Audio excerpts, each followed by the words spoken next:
Okay, now it's recording. All right. So I am Rae, if I have not spoken to you before. This presentation is on OSINT, which is open source intelligence. What is OSINT? It's open source intelligence gathering, which is using information that is available to the public anywhere to find on a specific target. So you could use social media, IP addresses, you could use their website, reverse image search, phone numbers, documents, VIN numbers, pretty much anything you can find. You can link back to something else that you would need about your target. So who cares about OSINT? The government cares because they do research. International organizations, law enforcement, private investigators. I'm sure you've all seen Bellingcat in the news. They do a lot of photo-related stuff. I put a screenshot there of, I don't know, something they have that was up the other day, but they've been in the news lately. Red Team, pen testers, and then the bad guys, terrorist organizations, criminal black hats. They would use it against you or companies. What careers exist in OSINT? There are many, which probably I don't even know all of them, but here are some. Financial research, large investigation firms, which would be like your Bellingcat, private investigators, the smaller ones that need to find information on, I don't know, cheating spouses or fraud. Pen testing, OSINT would be your first step in pen testing. And law firms, they would probably fraud as well. Insurance companies, I would think.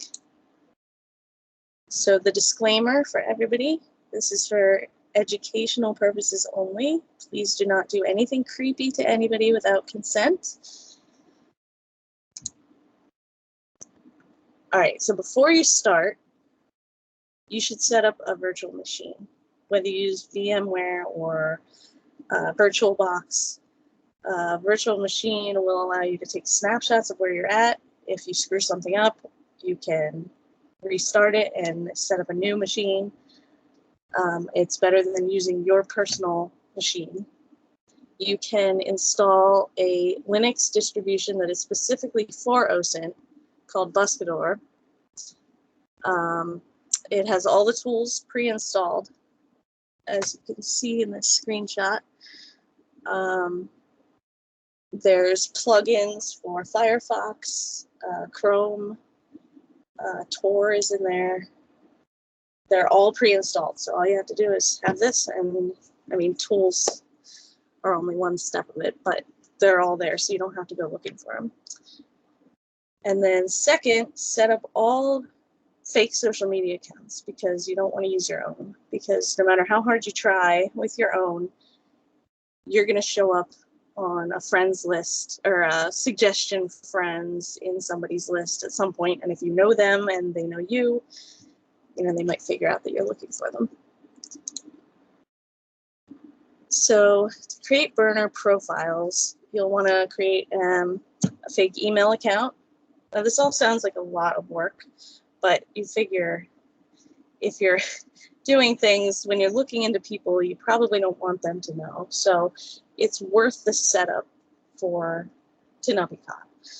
So you can create a fake email account. gmx.com is a good one because you do not have to use another email to verify when you sign up. So you're not linked to your personal email. You can create social media burner accounts by using that fake email that you then create. This is a little harder. Facebook doesn't really like when you do that too much. So you have to do some tricks like log entirely out of your virtual machine, sign into a public Wi-Fi, and go to Facebook Mobile, and then it shouldn't prompt you for anything. Otherwise, if you go to the regular one, it'll ask you for a phone number. You have to put in your real phone number because it won't take VoIP, and then they'll know who you are. You can create burner phone numbers for whatever purpose you might have with VoIP or Google Voice. It could come in handy. I haven't had to do that yet, but I'm just playing around with it. So the basic OSINT steps, you start with what you know. So if you have a target, you might know their name or just their email or their username, but you start there. And then you define your requirements. So what do you want to get at the end? What is the scope? Then you gather all the data, which is the fun part. Then you analyze the data, and then you pivot to find new data. And then you have to validate all of that data, because it's no good if it's just assumptions. If you assume that this person knows that person, or you assume they were there, it's not a good report. So you have to validate all of your data. And then finally you generate a report. So what are the challenges when doing OSINT? The volume of data, it's huge. If you look here, I searched for John Smith, and there's 300 records right off the bat. And that's just a very small example. If you start looking into databases or websites, the amount of data is huge. The reliability of data, you don't know if it's good, if you can validate it, and the human time and resources it takes to go through the data and analyze it and validate it. So what are your resources? There's a few resources you can use to learn how to do OSINT. Inteltechniques.com is one of my favorite. He recently had all of his tools. He pulled his tools down and put them behind a login wall, so they're not available unless you pay. But I wouldn't rely entirely on tools anyway. But he does have lots of good information on his website, and his book, Open Source Intelligence Techniques. This is Michael Basil. He is the guy who consulted for Mr. Robot, and he does a lot of podcasts and talks, and he has his own podcast, so you might want to check him out. OSINT Curious is another group of people run by a few. The one guy is from Trace Labs, Micah Hoffman. He runs SANS, OSINT Cybersecurity Talks. So that's a good podcast. There's GitHubs with a ton of tools. Twitter, you can always get information there. People are always posting articles and new tools. Social Engineer Toolkit and license plate data. You can put in license plates. So those are just a few. You can Google them. I mean, there's a lot of resources out there just if you Google. The one thing I used a lot when I was first starting, I'm still fairly new in OSINT, but is the OSINT framework. So if you go to this website, you get this form or chart. It's interactive. So say you have somebody's username. So you would click on that dot beside username, and it'll show you what to do. So you can search their username on search engines or specific sites. Specific sites to search would be Amazon usernames, Amazon wish lists, GitHub user, etc. So you can go through this whole thing and check off what you have and what you can do to get more information. So when you have to report, since OSINT is only the first step to gathering information, the second step, you have to actually log the information somewhere. So Web Breacher, which is Micah Hoffman, has this OSINT map. So you download a mind map program, it's free, and then you download his tool, which is this OSINT map. And you can put in your own information in each of these, and then it'll generate a report from your entries. So it's really easy to see what information you have and what you still have to get, and then how it all connects. So what data is interesting to find? So user employee names, those are good to have. Their interests, hobbies, you can figure out where they're going, who they're spending time with, their aliases and relationships. Do they have a different last name? Were they married? Are they divorced? Geolocation, figure out where they're at. Their auto details, VIN number. You can actually take an address, put it in progressive.com, and it will automatically give you the make and model of the cars registered to that address without logging in or giving any information, which is ridiculous. Their house details. So this screenshot here is just from Zillow. So you put in their address, you can see the inside of their house. It might not look the same as decorative wise because they've moved in, more people have moved in, but you can see where all the windows are, the doors, how many floors there are, what kind of doorknob they have on there.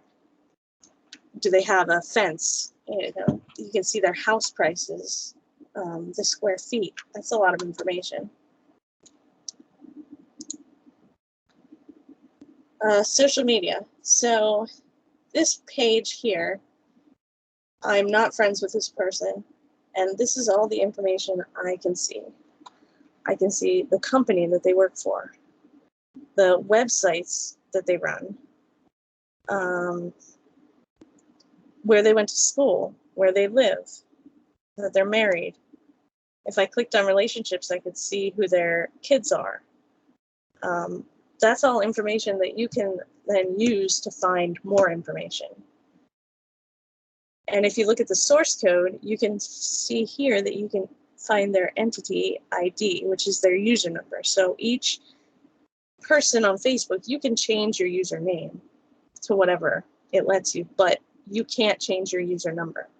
So that follows you. So but being able to find that number opens up a whole lot of other information that you can search for. So these are some screenshots that are from the Open Source Intelligence Techniques book from Michael Bazzell.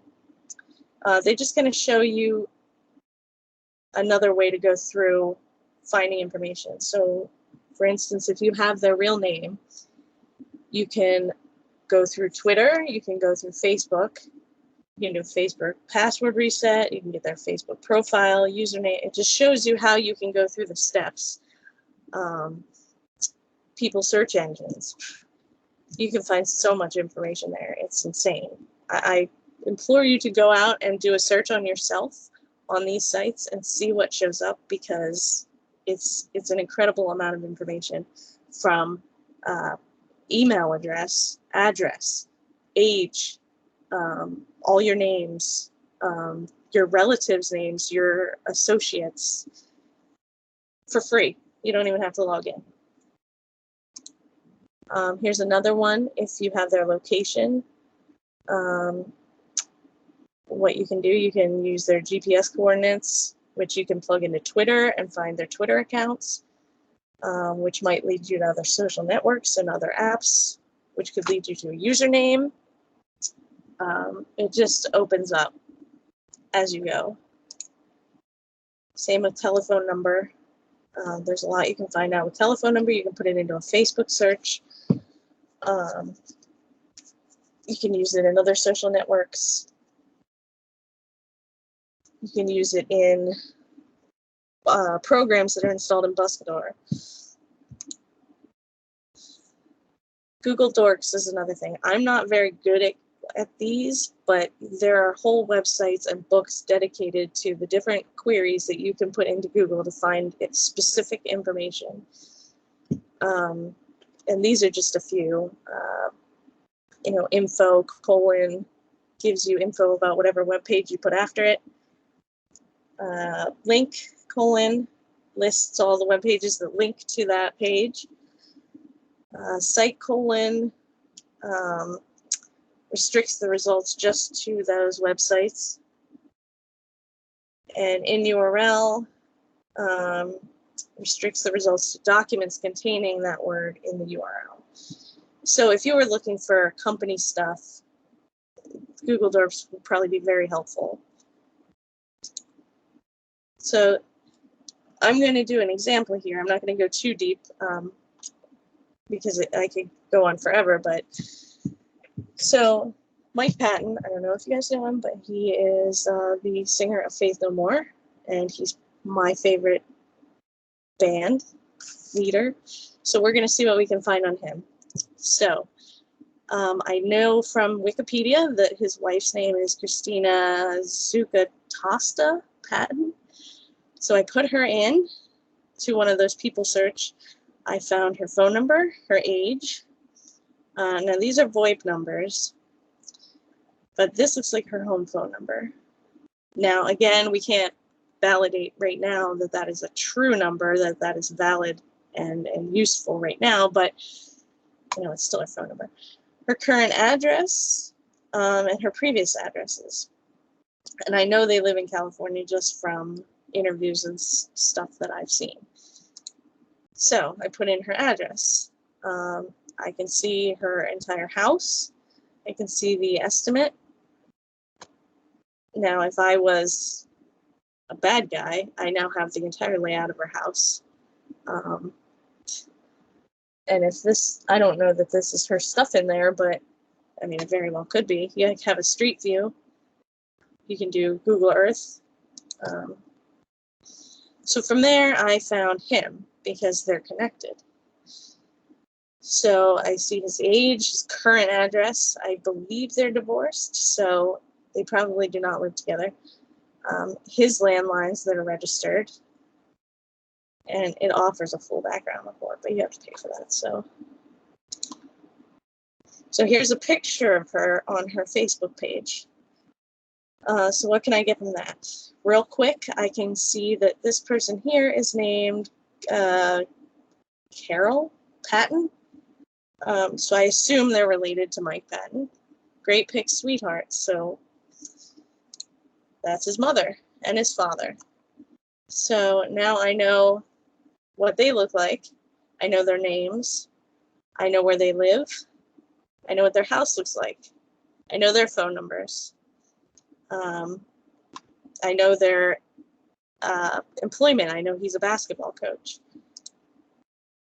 So that's a lot of information to gather in the 10 minutes that I put that together. And I'm not good at it. The amount of information people can pull from you is incredible. So how do you keep going in OSINT? OSINT yourself and your family. It would probably scare you, but I would definitely do that. It's good to know what you can see about yourself so you can start to protect yourself. You can definitely take note of how much you overshare on Facebook, social media, Instagram, your location. Are you saying when you're not home and you're on vacation? Leaving your house open for somebody to rob it or whatever? Are you duplicating passwords across multiple social media accounts or email? Because once they find one password, they can use it on everything. Try to OSINT a celebrity, just like I did. Pretty much anybody. It's creepy, but it's exciting to see how much you can find on them. You can join an OSINT CTF like Trace Labs, which I am working with Penn State right now to set up one, hopefully in September. It will be at the University Park campus, but also online entirely so that anybody can participate. Trace Labs helps find missing people. So you OSINT these I guess it's like 4 or 5 people that they give you. And when I did it, it was all teenagers, and they're all missing in the last 60 days, I think, 30 or 60 days. And you have to find as much information as you can, and you get points for that information if it's validated. So yes, you're playing a game, but you're also, all that information is getting turned over to the local police. So the missing people are from around the area that it takes place. So they would be in Pennsylvania. So I'm hoping to push that through sometime around September. And remember, don't do anything creepy to people you know without consent. You don't want to get caught looking at your neighbor and then have to live next to them for 10 more years. So that's about all I have. I'll take some questions now if anybody has them. I do want to say that my follow-up video will be on how to increase your privacy, how to get yourself removed from all these sites so people can't find you, and how to protect yourself. So that will be my next OSINT related presentation. So if anybody has any questions, now I will try to answer them.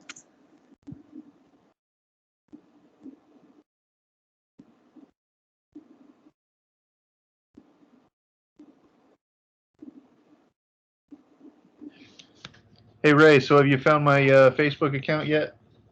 I have not tried, but it's in the back of my mind. When I get time, I will try. But So I don't know. You think you're pretty hidden? I don't know. I was looking at Adam's link for Buscador. I missed what you said about the September thing with helping like missing kids, I think it was, and like the details on that. Yeah, so it's the company is Trace Labs. They run capture the flag events that with it would be with Penn State with me. So I would set up at Penn State, but it would be virtually as well. So you wouldn't have to be at University Park. And what they do is they give you, I think it was five or six people that are missing in the area within the last 30 days. I want to say it's 30 days. It's not that late. But they're all from the area around where the CTF is taking place. So you have however long, 4 hours, 5 hours, to find as much information you can. That information is assigned a point value. So if you find their relatives and it's validated, you get a certain amount of points. And at the end, you win, but all that information gets turned over to the police at the end. So sometimes people have found missing people during these, but at the very least, it can provide new information to the police for who is missing, maybe where they're at. But I'm trying to set one of those up for around September. I'm waiting on approval right now.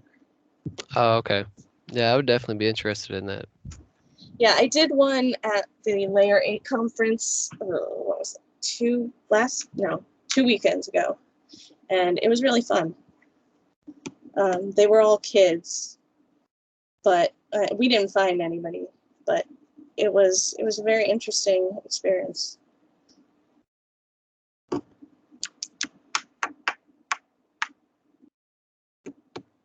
Anybody else have any questions? Anybody else try and find someone online? So when you're saying to validate the assumptions, and you said, Patton's ex-wife wasn't a validated number, would you just validate it simply by just calling it like from your own phone or like your burner phone, or what would be the process? You could do that, or you could follow this list here. Pretend it's a valid telephone number and follow the guideline to find out if it's valid. Because if it's linked to something else, it's valid. Whether it's currently active or not, I don't know. You could definitely try and call with a fake number, but that's, I don't know, ballsier than I'd probably go. Right. That's why I was curious. But yeah, okay, that chart definitely answers my question. Yeah, now these are in the back of that book, but they're also online. I found these online by Googling OSINT. So I would recommend buying the book if you're into it at all. It's a really good book. But you can find these online. Okay, cool. Thanks. Yep.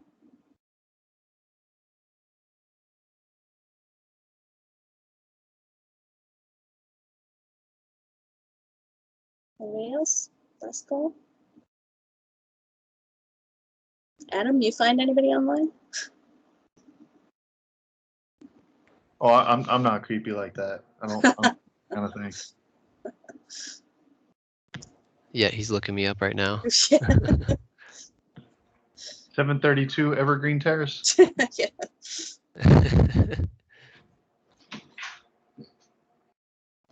Well, it's only creepy if they find out about it. No, I don't know.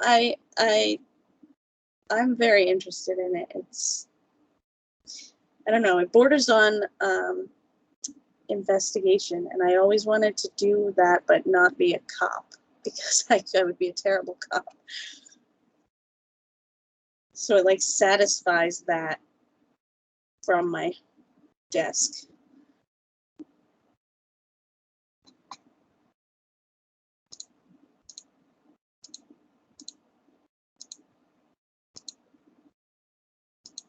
And I didn't go into all the programs that are available in Buscador. I haven't even gotten into them yet. I know there's many write-ups on them. The book, if you do get the book, it has tons of, because they made it, Michael Basil and I can't think of his name, but they designed it to work for OSINT. So he has a lot of resources on how to use it and how to use all the programs that are in it.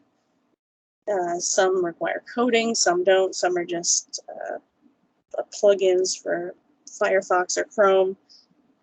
I didn't go too much into it because I didn't want to, I don't know, go beyond my scope of understanding, but definitely look into that too. But I wouldn't rely on the programs totally because those programs come and go. And if you rely heavily on a program to do it all for you and then it gets removed, you're left with no skill. So definitely balance the two.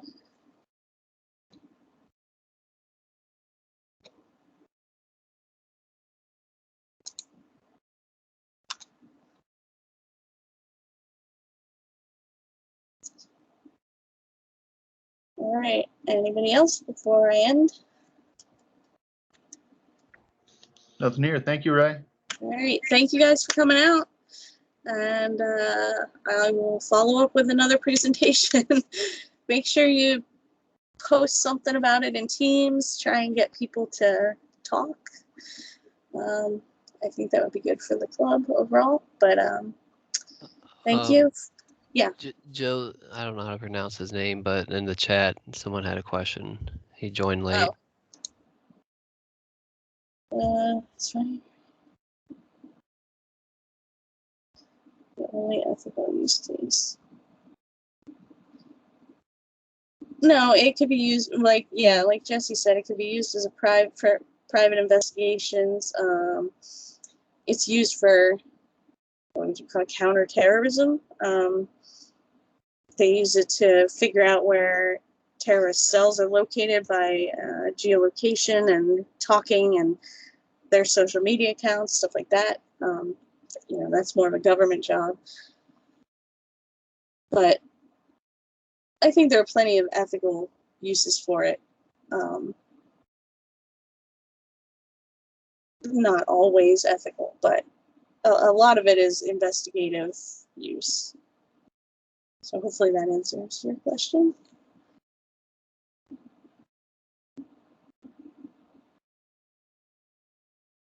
So any user oh.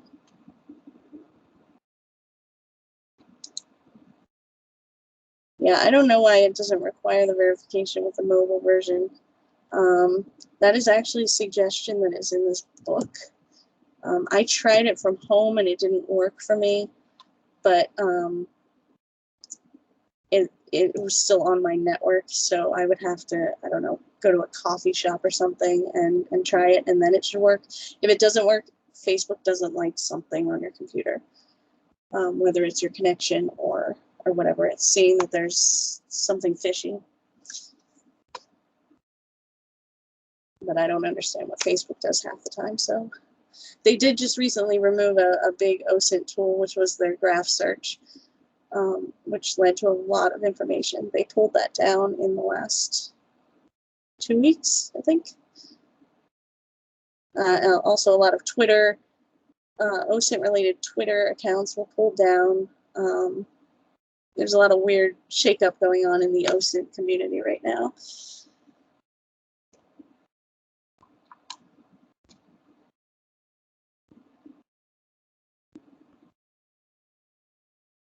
I did post in Teams several videos that came from the Layer 8 convention that I went to on OSINT. There is a video from Micah Hoffman there in the general tab. It's like a YouTube video that was pretty good about using source code to find information in JSON. And there were a few other videos that were unrelated to OSINT, but they were still good. Like the pickpocketing one was pretty cool.